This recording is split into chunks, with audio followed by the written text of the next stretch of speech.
días. Un saludo para usted, para la mesa directiva, agradeciéndoles enormemente este espacio de debate que se hace legítimamente,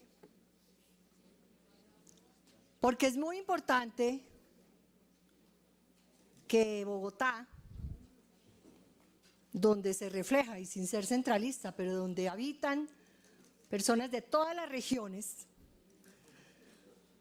donde se refleja Colombia, sepan los impactos. Yo creo que es muy importante que se entienda, lo dijeron varios de los representantes de los sectores productivos que generan empleo formal,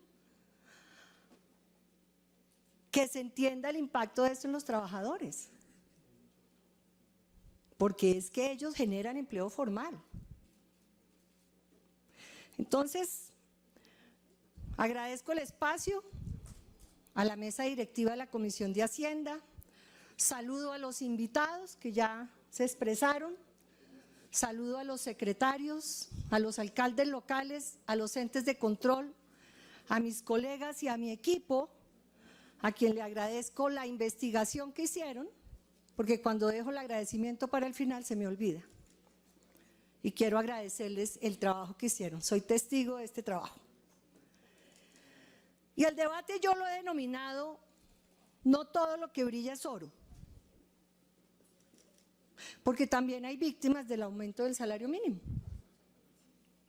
Eso es una realidad, y esto es con datos, esto no es con especulaciones. Y ahorita más adelante les voy a dar las cifras de por qué es tan importante este debate. ¿Cuáles son los millones de colombianos que se benefician de esto y cuáles son los que pierden?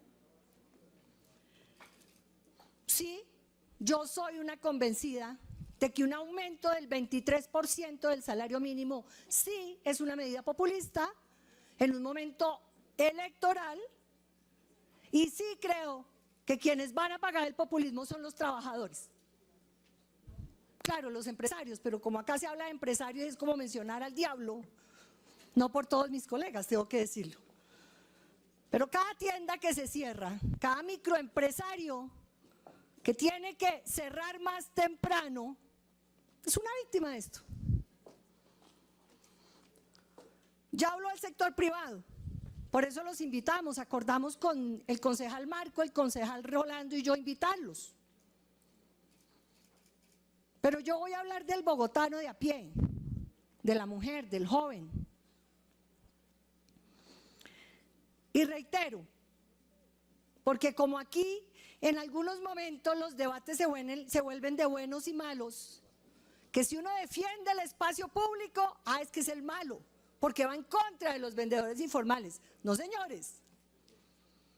El vendedor informal es el resultado de no tener espacio en la formalidad por medidas como estas. El vendedor informal es una víctima de las mafias que están manejando el espacio público.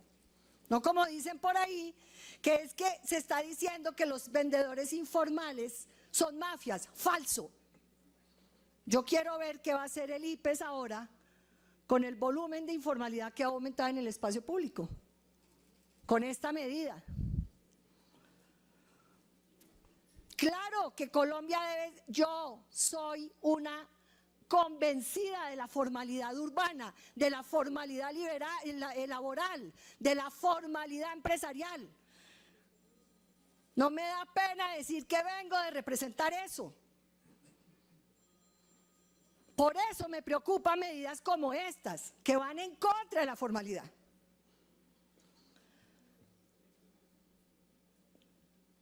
Arranco entonces. ¿Por qué un debate del salario vital, como lo llama el gobierno nacional en Bogotá, en el Consejo de Bogotá? Porque es que afecta el bienestar. Voy a demostrar dos cosas en el contenido que va a presentar. Esa es una decisión que hoy es pan para algunos, pero va a ser hambre para mañana. Y eso es una cachetada para Bogotá, y eso lo voy a evidenciar presentando las respuestas a las proposiciones que le hice a todo el gabinete. Ustedes dirán, ¿y por qué anda aquí todo el mundo? Ahora, no puedo hablar de todos los sectores, pero voy a hacer un ejemplo. Vayan y miren lo que le pasa a la Filarmónica con esto. Vayan y miren. Entonces, ojo, ¿de qué volumen estamos hablando? ¿De beneficiados? ¿Y quiénes se van a ver como víctimas de esto? Lo que hoy parece un alivio, cuando hablo de pan para hoy y hambre para mañana, sí va a ser un problema. Va a haber menos trabajo para los bogotanos. 110.000 bogotanos podrían quedarse sin empleo por el salario vital. ¿Por qué? Ya lo dijeron los señores que tanto incomodan algunos sectores que están invitados acá, los representantes de los sectores productivos formales. Porque el 92% de las empresas de Bogotá son pequeñas y microempresas. Y hoy ellas para contratar formalmente es más caro. ¿Qué está pasando con esas microempresas? Están capoteando entre la reforma laboral y el salario vital. Venimos de una reforma laboral que redujo la jornada, que le obliga a esta gente a cerrar antes, o que si no quieren cerrar antes, les toca votar a alguien. La reforma laboral, cerremos la puerta, por favor. No, Antonio, adelante. No, bueno. ¿Qué hizo la reforma laboral? Ya vamos en 21.000 empleos formales perdidos en Bogotá. Y ahora, con este salario vital, llegamos a 110.000, que es lo que va a pasar en los próximos 12 o 18 meses. Y sí va a empujar a los bogotanos al rebusque. Yo aclaro, para los bogotanos que nos están viendo, el espíritu de rebuscador del colombiano no es malo, pero hombre, si se le pudiera dar condiciones de formalidad sería mejor.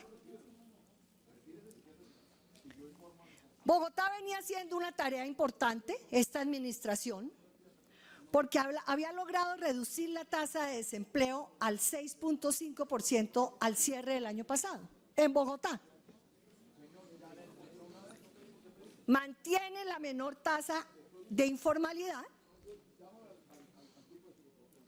pero esa menor tasa de informalidad sí se pone en riesgo.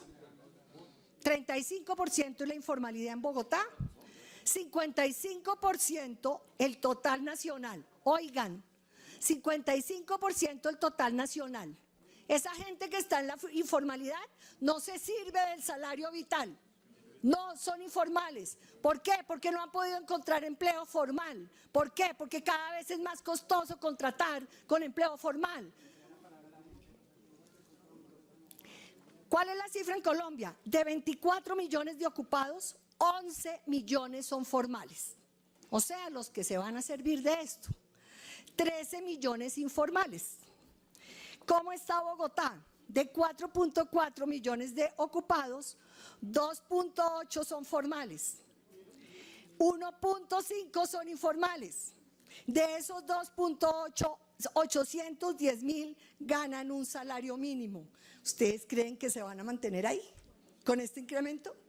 ¿Ustedes creen que ese empleador, por más que quiera, los va a poder mantener en la formalidad con ese salario mínimo? Las evidencias lo van a mostrar. ¿Cómo están los cálculos? Esa informalidad va a aumentar en Bogotá 2.6 puntos porcentuales, es decir, vamos a llegar a un 38%, empujados al rebusque. Empujaría la informalidad a 11.000 personas. Esto pasa con menos empleos formales y ese rebusque es la alternativa. Les voy a decir quiénes son los más afectados. El pequeño comercio, los restaurantes, los bares, el alojamiento, los servicios de comida. Y además acá La bancada de las 24 horas, Bogotá de noche. Pues si ni siquiera pueden abrir después de las 7 de la noche. ¿Cómo va a ser con esto? ¿Vamos a tener 24 horas con este salario vital? ¿Abierta los establecimientos? ¿Con qué personas? Es insostenible. Hagan una regla de 3. Acá hubo una representante muy acuciosa ella en la ponencia de la reforma laboral que no tenía ni idea de la diferencia entre ingreso, gasto y utilidad. Debe ser por eso que les parece muy buena la laboral y debe ser por eso que no entienden el impacto de esto. Hoy el espacio público sí está invadido por vendedores informales. El que quiera negar eso vive en otra ciudad. Y el que no quiera aceptar que esa gente podría tener opciones en la formalidad es porque sencillamente hay un interés particular ahí. Pero esa informalidad va a crecer. Y ahí hay un llamado para la administración. Acá están los alcaldes locales. Yo soy crítica de la gestión sobre el espacio público de esta administración y en las que se van a ver de ahora en adelante. Ahora, ¿por qué? Acá hay unos temas que parecen teoría económica, pero es que la teoría económica se refleja en el territorio y en la vida de la gente. La plata sí va a alcanzar para menos. Y va a alcanzar para menos por una cosa que se llama inflación. Y la inflación sí existe, porque es que hay gente que dice la tal inflación no existe. No, sí existe. Y esto presiona los precios hacia arriba. Claro que los presiona. Va a ser más caro hacer mercado. Claro que el que gana un salario mínimo de pronto va a tener mejorar su ingreso, pero le va a costar más el mercado. Pero ¿qué pasa con el que gana 1.5 salarios mínimos? ¿Es que son ricos? A ellos no se les va a aumentar el salario y les va a valer más caro el mercado. La tal inflación sí existe y golpea a los que menos tienen. Decir que no hay inflación es engañar a la gente.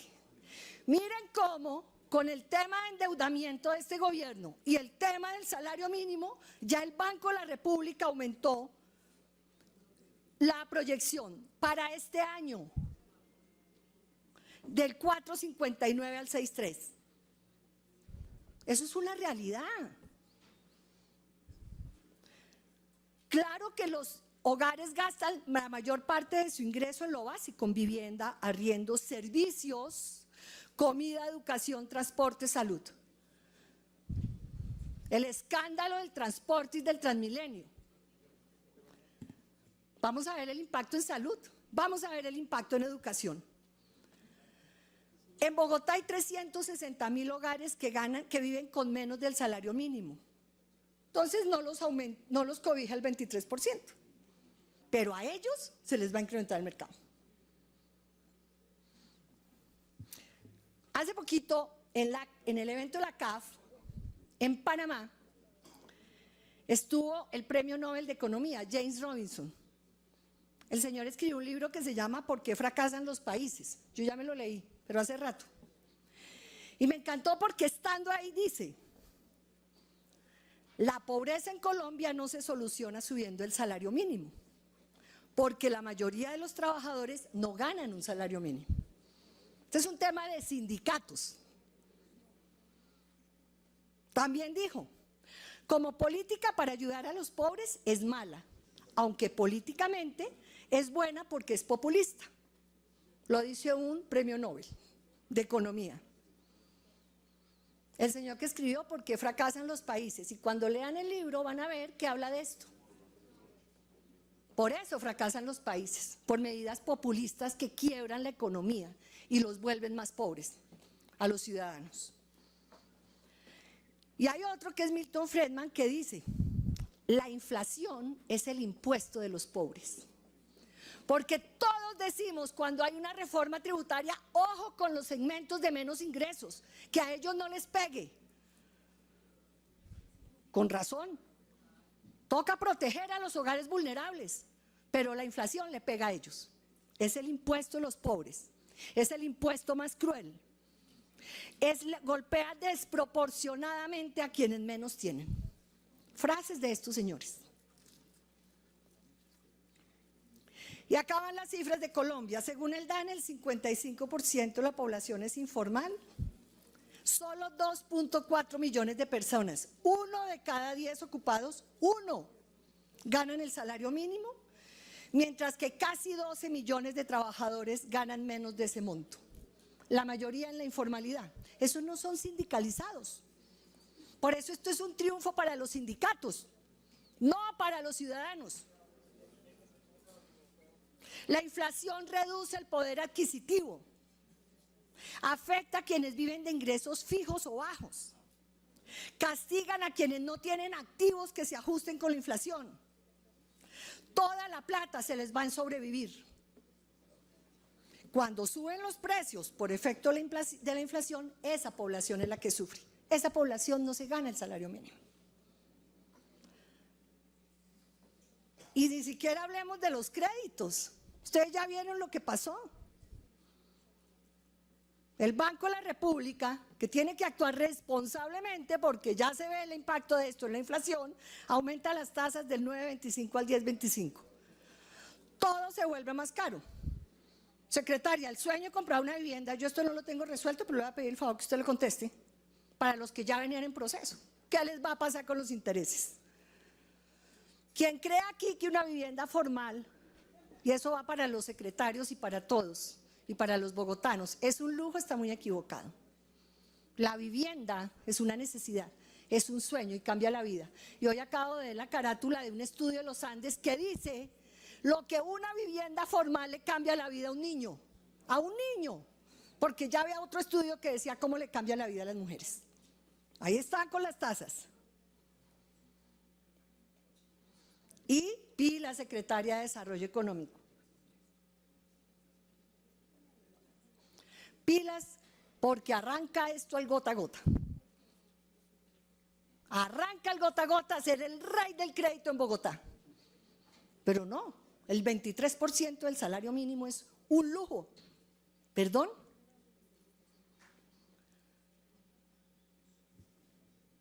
Cuando esto pasa de las tasas, es que el crédito se encarece, los pagos se atrasan, muchos negocios no aguantan. Imagínense ustedes imagínense ustedes lo que es un microempresario, un emprendedor que necesita crédito y la tasa ahorita se le sube. ¿Cómo funciona eso? ¿A dónde acude? Hoy 2 de cada 10 micronegocios se financian con préstamos o con a familiares o con gota a gota. Es imposible acceder al crédito. Entonces ahorita la culpa es de los bancos. No, es que esto es un sistema económico donde decisiones como esta hacen daño. Ustedes han hecho una tarea para cerrar el camino al gota a gota, secretaria, pero ahora vaya y luche con este incremento de las tasas. Y claro, acá está el señor de Fenalco, yo no sé si ya se fue el doctor Orrego, que representa empresarios. Hombre, representan las tiendas, representa el micronegocio. No, pensé que está acá. Entonces sí, a los que no les importa que esa tienda, que ese micronegocio se cierre, ahí se van empleos. Ahí no hay sindicatos que representen a ese trabajador. Por eso es tan grave el tema del crédito. Yo voy a dejar un espaciecito, ¿lo tenemos? Para un videíto. Gracias. Concejala, tiene todo el tiempo que usted requiera y sea pertinente. Presidente, gracias. Atacando fundamentalmente el salario vital que dicen que hace subir los precios y entonces tratan de enfrentar pobres con pobres para que los trabajadores sigan ganando mal. En términos reales, el trabajador va a aumentar sus ingresos reales en un 18.7%. Estamos iniciando el año y ya uno se ve bastante apretado, bastante colgado, porque pues ya no se puede hacer mercado con 400.000 pesos, digamos, para 15 días moderadamente. Ya uno tiene que meterle 200.000 pesos más para que le alcance para los 15 días. El principal efecto que nosotros vemos en Patria, aquí en la ciudad de Bogotá, es una cervecería que por su modelo de negocio pagamos horas extra y recargos nocturnos. lo que genera que se nos incremente de una forma muy alta la nómina y pues para nosotros sea mucho más difícil sostener la operatividad del negocio. Y es aquí donde nos toca replantearnos la estructura que tenemos y ajustar la estructura pues para poder lograr y llegar a punto de equilibrio. Sí, lo estamos analizando en hacer despidos con el objetivo pues de poder llegar al mejor y más óptimo punto de equilibrio.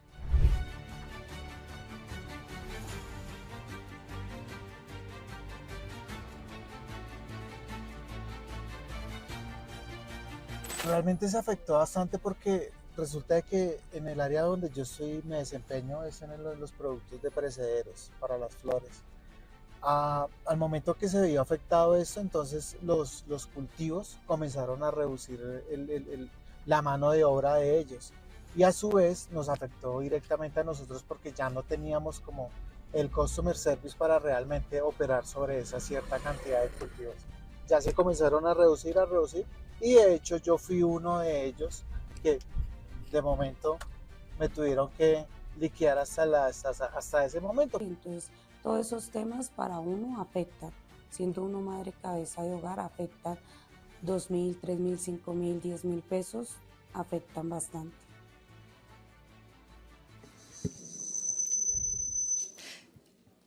Seguramente esto no es una encuesta de percepción.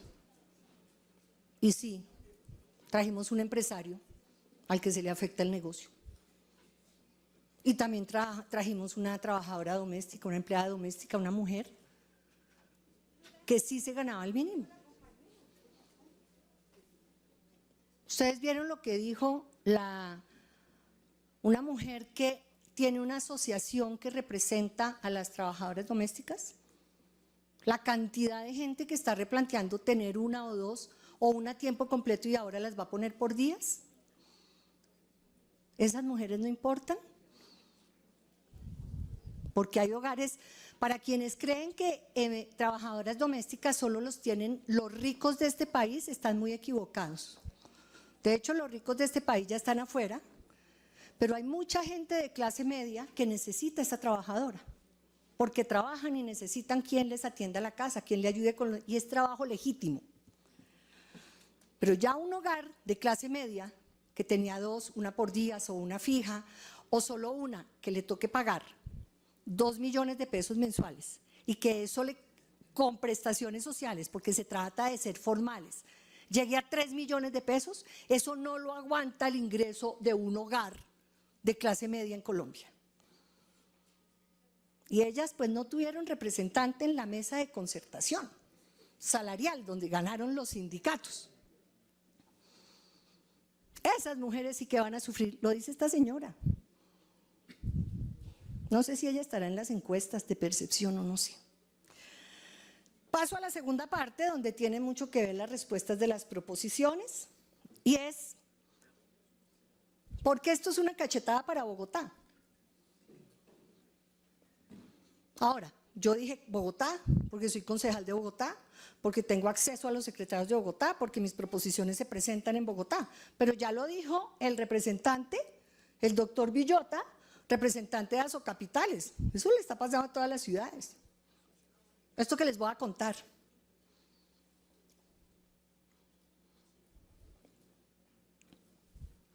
¿Qué le va a pasar a las mujeres? Secretaria Tami, ¿dónde está? El salario vital es una cachetada para las mujeres de Bogotá. Cuando hay un embate económico, acuérdense ustedes en la pandemia, ¿dónde se perdió más empleo? Y lo digo con conocimiento de causa, porque yo en ese momento, a mucho honor, representaba un sector productivo masculinizado.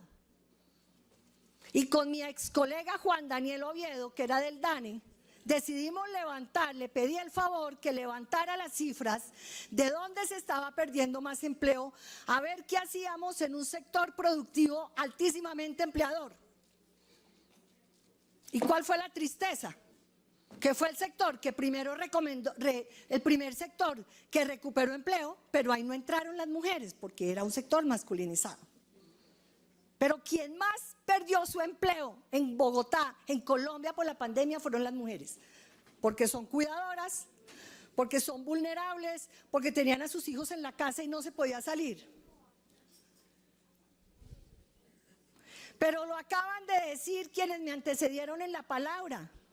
En alojamiento, en comercio y en bares y restaurantes, los mayores trabajadores son jóvenes y mujeres. Y resulta que cuando se empiece a mirar el impacto de esto y ese empresario legítimo le va a decir, no le puedo pagar el mínimo. Hay dos opciones. Usted se va porque no se lo puedo pagar, o le pago menos, pero la contrato distinto. ¿Ustedes saben qué hace una mujer que tiene a sus hijos en la casa, que es madre, cabeza, familia? Aceptar esa negociación. Y le baja el ingreso, o se queda con el salario mínimo actual. Pero no es el gran salario mínimo vital. Esa mujer pierde.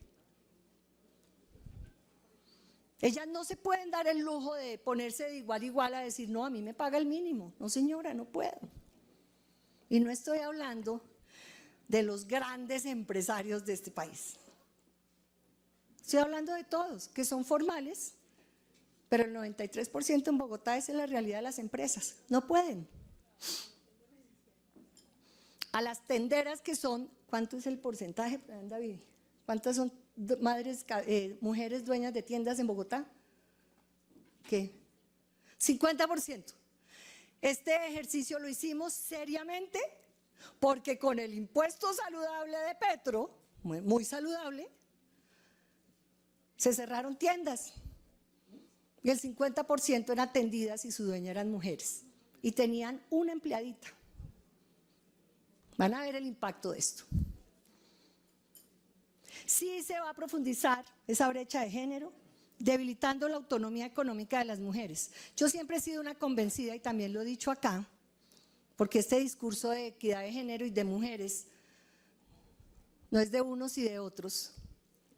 Es que una mujer con educación financiera y con la capacidad de tener ingresos es una mujer más empoderada, menos vulnerable a la violencia. Pues ahí van. Esto es toda una cadena. Es que esto venderlo como wow, el 23% y van a tener todos mayores ingresos, vayan y miren la realidad. Respuestas de la Secretaría de Salud. El salario, no, ese es de mí, no voy a decir que esto lo dijo el secretario, lo digo yo. El salario vital es una cachetada para la salud y la educación de los bogotanos. ¿Por qué afirmo eso? Porque son las respuestas de las proposiciones. El sistema de salud sí corre un riesgo de desfinanciamiento. El salario mínimo subió el 23% y eso genera un impacto de 90.000 millones en las subredes por aumentos de los costos de personal, costos generales y servicios tercerizados. Acabamos de aprobar el presupuesto, ustedes vieron la discusión tan bárbara que nos dimos. Hay 90.000 millones menos en salud. Pero además hay una cosa que es muy importante. Resulta que el gobierno nacional, con ese pseudoministro que hay de salud, en el aumento de la UPC, sube el 9% en el régimen contributivo y 16% en el régimen subsidiado. Es decir, suben los costos para atender la salud, pero lo que ellos le reconocen a la salud por atender a estas personas no sube en el mismo nivel. Esto claramente va a generar demoras, va a generar deficiencia en la atención y hay una cosa que no han caído en cuenta. Los copagos y las cuotas moderadoras van a aumentar para poder atender a la gente. Hasta pedir una cita va a ser más caro. En la educación, 8 de cada 10 pesos de la inversión del sector de educación se va en lo básico.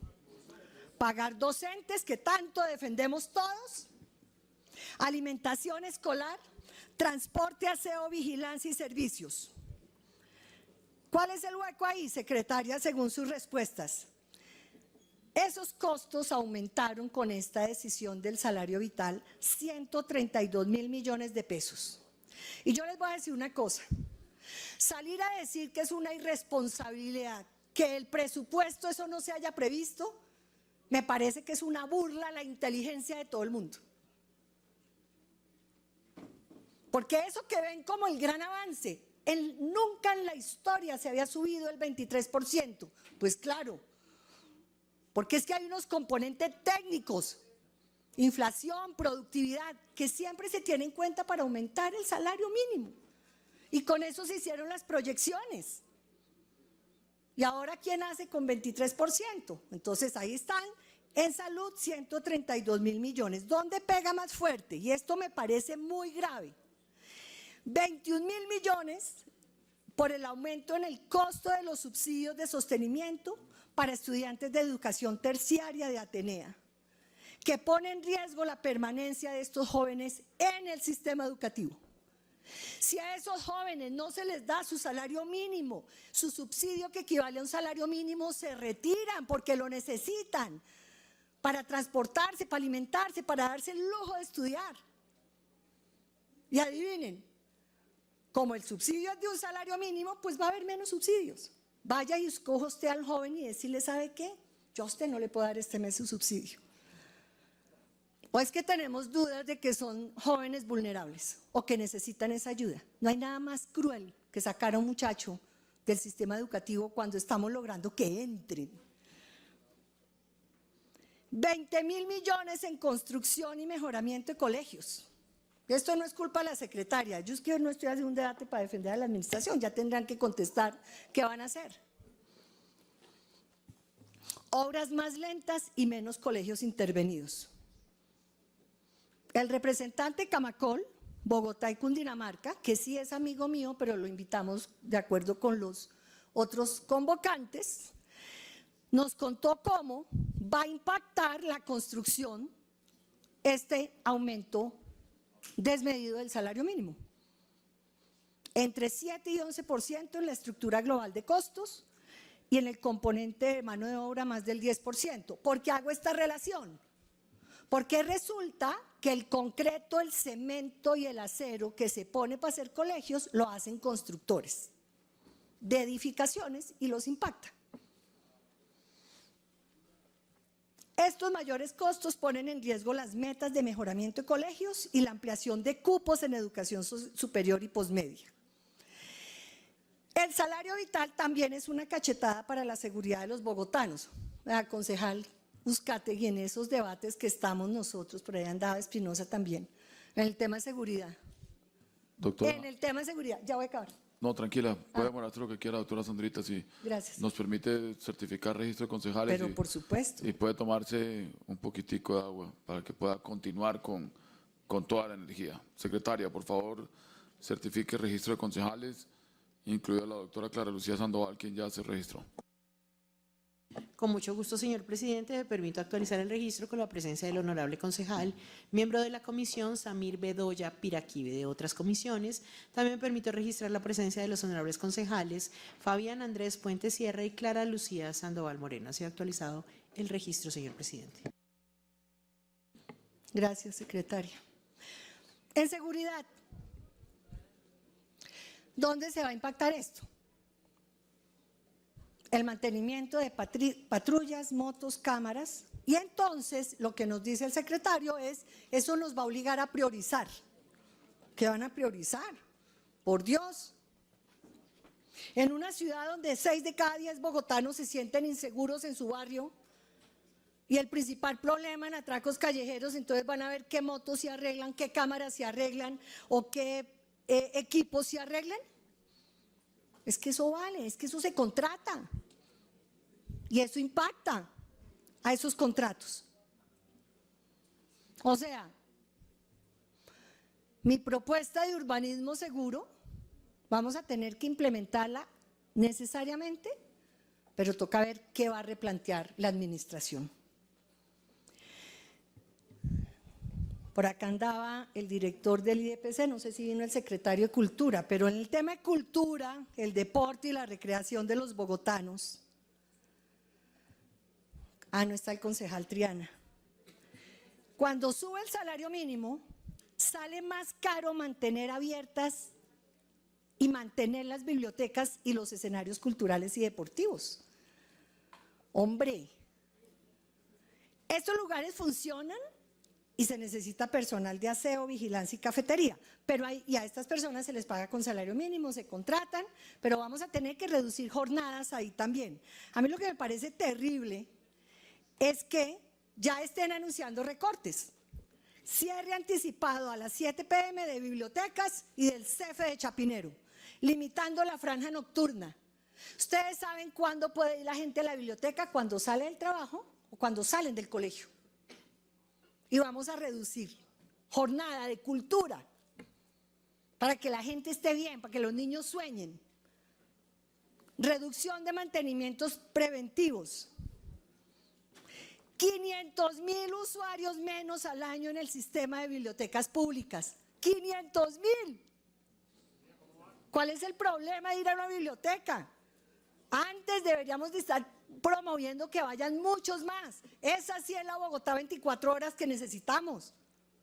No, nos toca cerrar más temprano, porque no alcanza la plata para el mantenimiento y para pagar los servicios. Por el aumento del salario, este sector reducirá inversiones de 66.995 millones de pesos. Menos eventos culturales, menos bibliotecas, menos disponibilidad de escenarios deportivos. Muchos niños y jóvenes hoy están, y eso es de mi cosecha, eso no me lo dijeron los secretarios, fuera de las garras de la delincuencia gracias al deporte, gracias a la cultura, gracias a tener un equipamiento donde van por las tardes mientras su mamá trabaja. Pero vamos a cerrar más temprano.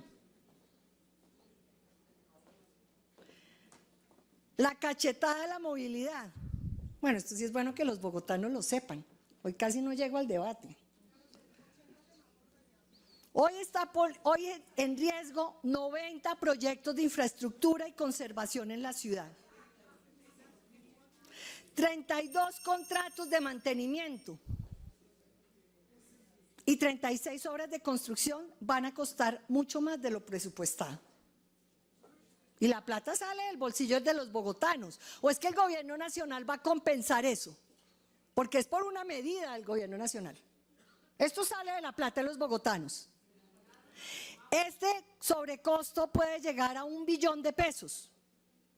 Lo dijo el alcalde en una declaración de hace unas semanas.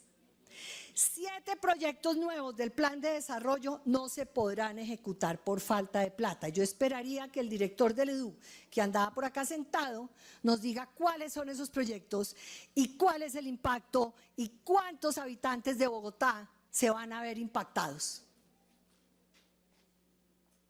Y por supuesto, los dos grandes, o hay un gran generador de empleo que se llama construcción de edificaciones y construcción de infraestructura. Ahí va a haber menos empleo, porque vamos a contratar menos.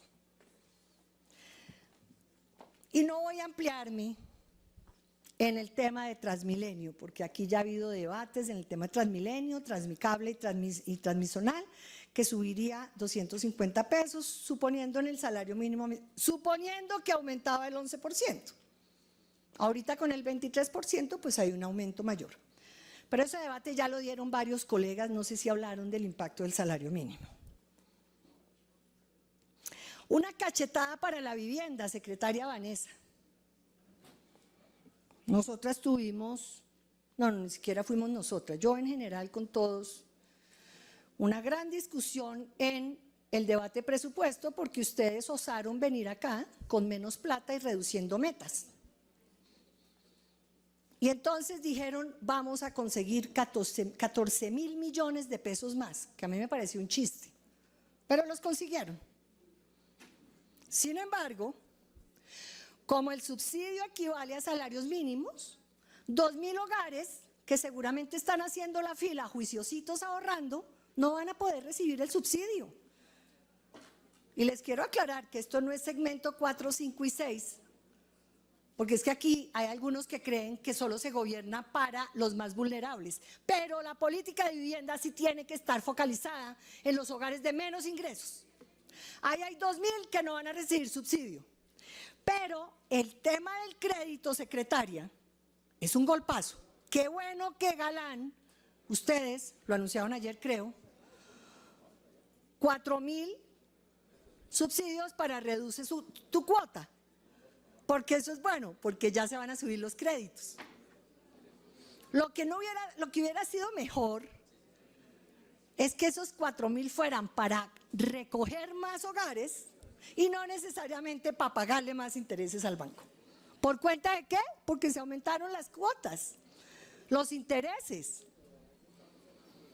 Lo de la vivienda es un golpazo y no voy a entrar acá a hablar, porque eso sí he sido absolutamente estudiosa y defensora, y le mandé la carta a la ministra con su decreto que pretende desindexar la vivienda. Eso no lo pueden hacer, pero más allá de eso, sí va a ser costosa la vivienda social. Por lo tanto, se va a producir menos vivienda social. Incluso la VIP, que es la que llega a los hogares de menos ingresos. Puede ser que a quien le interesa la informalidad para tener con qué extorsionar a esas familias, esto sea una buena noticia. Para los que promovemos la formalidad, es un desastre social. Que un niño no pueda tener una vivienda formal, así sea de 40 metros, en un urbanismo de calidad, con seguridad, eso sí es una infamia. Pero hay 2.000 que no van a llegar a eso. Porque además los invito a estudiar. Sí, en Colombia, los hogares de menos de 3 salarios mínimos de ingreso pueden comprar viviendas sin subsidio. Falso los que dicen que el subsidio va para el constructor. Si quieren seguir convencidos de eso, no importa. Está estudiado. Sin subsidio, los hogares de menos de 3 salarios mínimos no llegan. Y acá no es que como se les aumentó el salario, sí lo van a lograr. No, no, no, porque el subsidio atado al salario. Menos subsidios también. Y ni hablemos de los sobrecostos. Ahí están las respuestas de ustedes. En los proyectos, ya va a acabar. En los proyectos de renovo, cuando se hace expropiación o cuando se están trabajando proyectos como Edén Potosí, por acá está el concejal Bastidas, al proyecto de Edén Potosí toca pagarle unas compensaciones que tienen que ver por la presencia de comunidades indígenas ahí. Esas también están indexadas. Entonces ahí eran 15.000 millones de pesos que ahora se tienen que multiplicar por más. Ellos ganan, sí. ¿Y cómo se va a compensar eso? También es una cachetada para Hacienda, y ya acá voy terminando, secretaria, porque en sus respuestas, secretaria de Hacienda, en sus respuestas, resulta que hay una tarifa más baja de predial para predios estrato 1, 2 y 3, cuyo avalúo no supere los 135 salarios mínimos. ¿Qué va a pasar acá? Con el aumento del 23%, al subirse el tope, más predios van a entrar en ese beneficio. ¿Eso qué quiere decir, colegas? Se baja el recaudo. Se baja el recaudo en 27.000 millones de pesos. Yo no he sumado todo esto, yo espero que me lo presenten los secretarios. Es decir, baja recaudo, baja beneficiarios, baja. ¿Quién gana de verdad con esto? Termino con las preguntas.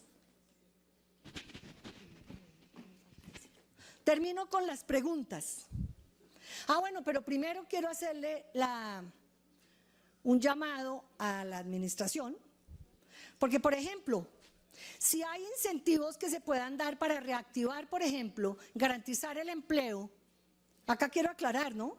El empleo en la construcción, acá está el gerente de Camacol, Bogotá, y me corregirá, pero el empleo en construcción, en su mayoría, podríamos decir que es un 80%, es el primer empleo que tiene un trabajador y es un obrero.